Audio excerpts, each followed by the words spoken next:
reviewing the multiplying binomials because we're looking at factored form, and tomorrow we're looking at factoring. To check to see if you factored correctly, you have to be able to multiply the binomials back out. So there's 3 methods you can use for multiplying 2 binomials, x minus 4, x minus 5. The first one is FOIL. Okay. Multiply the first, the outside, the inside, the last. Second method is the vertical multiplication, which is how you multiply numbers. Growing up, you do -5 times the 4, -5 times the x, you leave a space, and then you do the next one, right? And then the generic rectangle. One of these should look familiar. We've definitely done the vertical method together when we are squaring binomials before, okay? And I like the vertical method, especially once we get into polynomials, when there's like 3 terms by 3 terms. It helps keep us organized. So we'll do number 2 together. X minus 7 times x plus 3. So I'm going to put the x plus 3 in the denominator or underneath. And I'm going to multiply 3 times -7, and I get -21. Then I'm going to multiply 3 times x, which is 3x. Then I'm going to leave a space and do the x times the -7, -7x. And x times x is x squared. And nicely, my like terms are lined up for me. 0 of x squared minus 4x minus 21. You can check your answer on number 2. If you did not finish, part of your assignment tonight is to finish this front side. Okay? Now, we are going to graph quadratics in intercept form. If you turn that warm-up paper over, we've given you a paper with a little bit of graph, some graphs, and the 3 different equation types on the top. It is up to you. You do not have to use this paper for notes, okay? But the graph is there for you already made, so that kind of takes some time. We have a short period today because of the pep rally, so that's why I only wanted to spend 5 minutes on going over that. And tomorrow we'll look at factoring, which is the undoing of those functions. The intercept form of our quadratic is a factored form. It looks like multiplying 2 binomials together. Y equals a times x minus p, x minus q. Where my x intercepts are p comma 0 and q comma 0.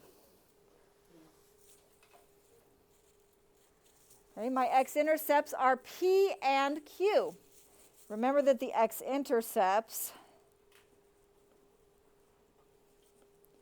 are where the graph crosses the x-axis.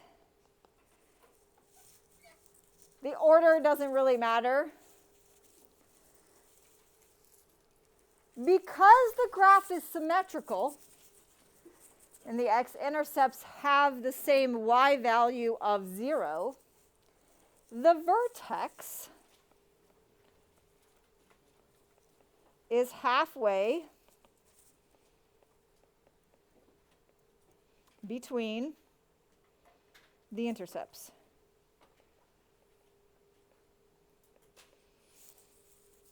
How do we find halfway between 2 numbers?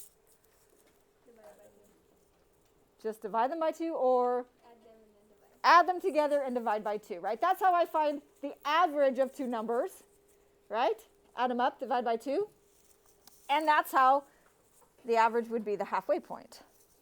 So my x value of my vertex has the equation p plus q divided by 2.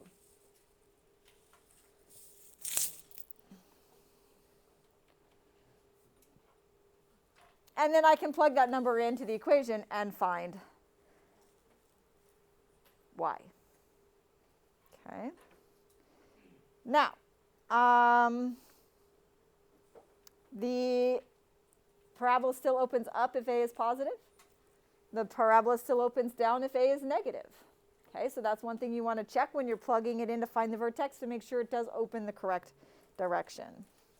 So our first example is y equals 1/2 times x minus 3, x plus 7. Go ahead and just write this equation on your paper, and then label the graph that you want to go with it.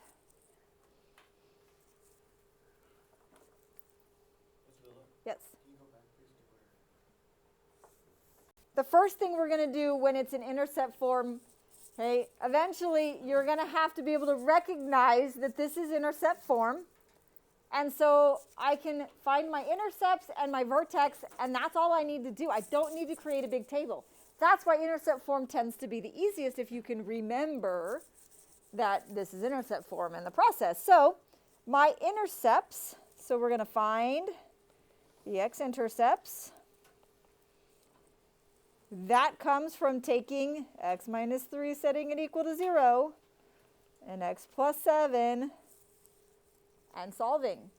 The equation was x minus p, so just like in our vertex form, what was inside the parentheses gave the opposite sign. X is equal to 3 and negative 7, the opposite sign from what we see in the equation. Because it's what makes this equal to 0. That makes the y value 0. So we're going to plot our points.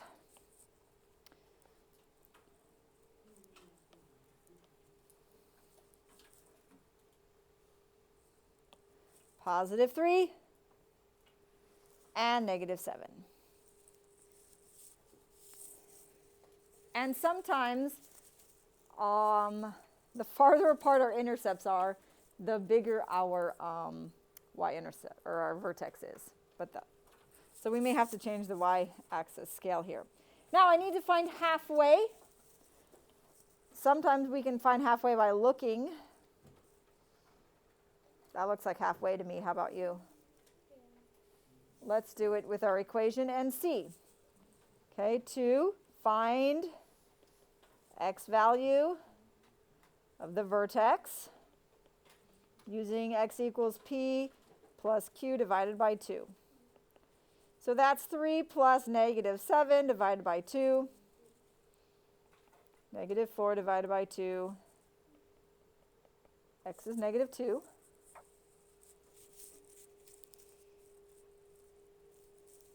It's where we said we thought halfway was. That means that's my axis of symmetry here at negative 2. X equals negative 2. And 3. Find the y value of my vertex by plugging in x. So y equals negative 1/2 times negative 2 minus 3 times negative 2 plus 7. Here's my equation, x minus 3 times x plus 7. So negative 2 minus 3, negative 2 plus 7 times the negative 1/2. We're going to do our parentheses. Negative 2 minus 3 is what? Negative 5. Negative 2 plus 7 is what? 5. And then we'll multiply. That's 1/2 times negative 1/2 times negative 25, which is negative 12.5. It is positive. Thank you. Negative and a negative makes it positive because this parabola should open down, right? Because the a is negative. So I'm going to extend my graph a little bit. 11, 12, 13. And at negative 2, 12.5 is my vertex. I don't need to find any other points. This is big enough to draw a nice parabola. So I'm going to connect them.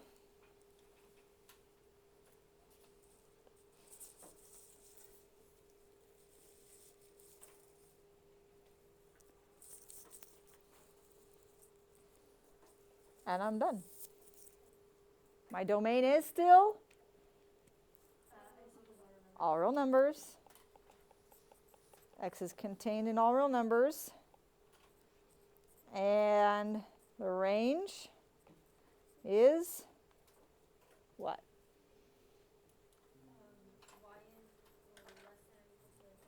Good. Y is less than or equal to 12.5. And that 12.5 is a minimum or a maximum? It's a maximum. Okay.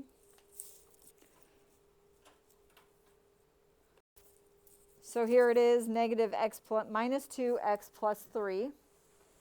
I am going to find my x-intercepts first. What are my x-intercepts? 2, 0, and negative 3, 0. Now you can solve the equations, or you can just remember that it's the opposite, right? So when I put that on a graph, I like to put the intercepts on the graph before I move on, because it helps me visualize where I think the middle is. And you can see that the middle is not a whole number here, correct? It's halfway. It's probably at negative 1/2. Yeah. And that's what we should get if we plug it into the equation. 2 plus negative 3 divided by 2 is negative 1/2. Okay. And the whole reason I chose this equation to do is because we see that fraction and we don't know what to do, right?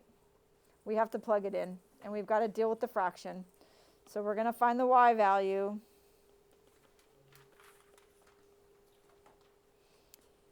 That is y equals negative 1/2 minus 2 and 1/2 plus 3. Negative. They're both negative. Negative 1/2 minus 2 and negative 1/2 plus 3. So, what? Negative 1/2 minus 2 is negative 2.5. Right? So you don't distribute the negative that's on the outside?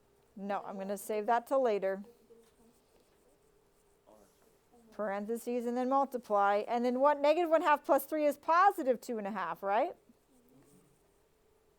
Now I can't multiply mixed numbers. So I need to make them improper. So negative 5/2 times 5/2. Remember, we multiply and then we add. 2 times 2 is 4 plus 1 is 5, so 5/2. And to multiply fractions, we multiply the top and the bottom. Negative negative makes it positive 25/4. 4 goes into 25 6 times with 1 left over.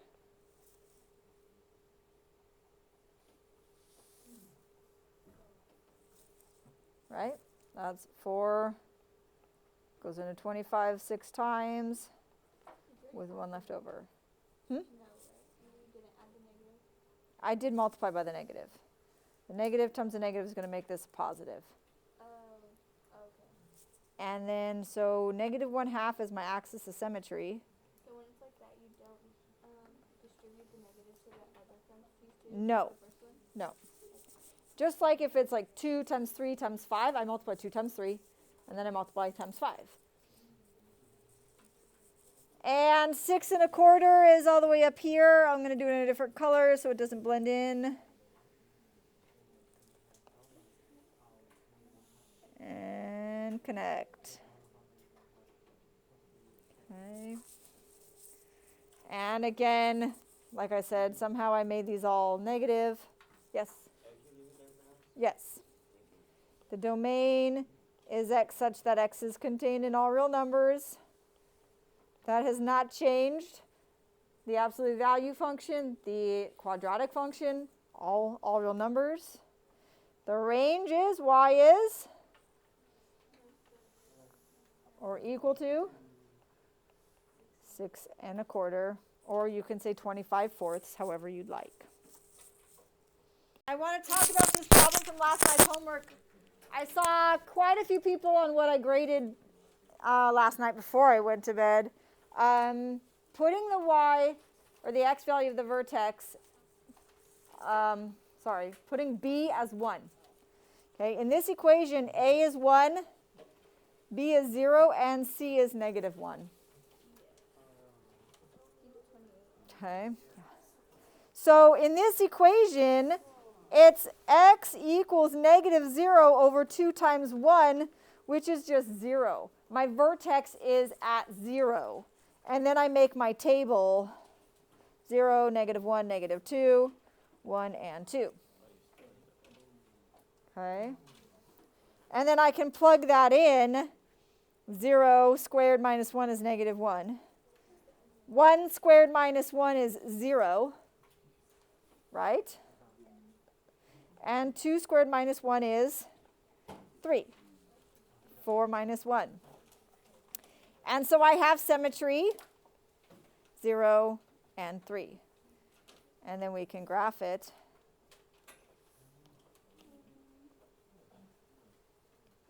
And 0, negative 1. Oops. Wait, wasn't there a negative in front of the... Yeah. Nah. So there was a negative. That makes this not these numbers. And that makes this annoying. So now we're at negative 2 here. And negative 4, negative 5.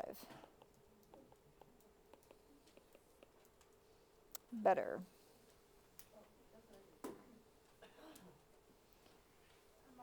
And I did correct you on some of your homework assignments. Okay? And then number 28 was y equals 0.5x squared. What was the rest of it? 0.5 x squared Plus x minus 3. Okay, so the x value of this vertex, negative b divided by 2a. b is 1, negative 1, over 2 times 0.5, which is negative 1 over 1, negative 1. Right? No, new problem. This problem here, b is 1. Okay. And so my x and y, negative 1, 0, 1, negative 2, negative 3. Okay. The one point I know is that if I plug in 0, I get negative 3. Okay. That is not the y value of the vertex. I have to plug in the negative 1 to get the y value of the vertex. So I'm going to plug in x equals negative 1 to find the y value of the vertex. 0.5 times negative 1 squared plus negative 1 minus 3. That's 0.5 times 1 minus 3. 0.5 minus 1 minus 3 is negative 0.5 minus 3, negative 3.5.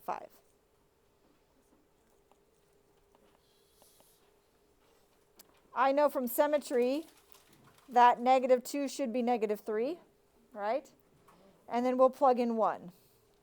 Plug in x equals 1. 0.5 times 1 squared plus 1 minus 3. That's 0.5 plus 1 minus 3. 1.5 minus 3 is negative 1.5.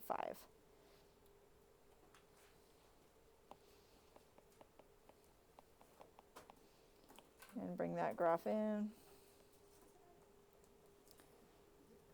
So we get the vertex at negative 1, negative 3.5, 0, negative 3, negative 2, negative 3, and then 1, negative 1.5, and negative 3, negative 1.5. Okay. Should be in a nice shaped view. Some of you had some funky looking graphs because you were using the wrong, you weren't plugging in the x value of the vertex.